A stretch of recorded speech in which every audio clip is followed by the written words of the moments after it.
Hello, आज आपण एक गोड पदार्थ बनवणार आहोत. हे माझ्या मुलांना खूप आवडते. चला तर मग सुरुवात करूया. एक भांडं घेतले, त्यावर चाळण ठेवून रुमाल टाकला आणि दही त्याच्यामध्ये टाकून छान असं रुमालाला गाठ बांधून घेतलेली आहे. आता त्याच्यावर एक ताट ठेवून त्याच्यावर दगड ठेवलेले. हे 5-6 तासासाठी मी ठेवलेलं आहे बाहेरच.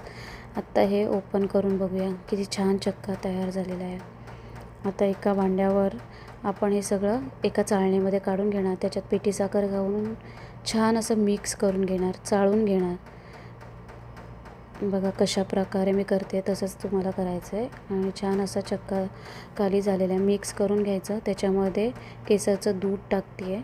दूध टाकल्यावर मिक्स करायचं आहे. वेलची पावडर टाकून छान मिक्स करून घ्यायचं. सेट करून ठेवायचं आहे फ्रीजमध्ये 5-6 तासासाठी. आणि चला, झाली आहे रेसिपी खूप छान तयार झालेली आहे. कशी वाटली ती कळवा. लाईक, शेअर, सबस्क्राईब करा. थँक्यू.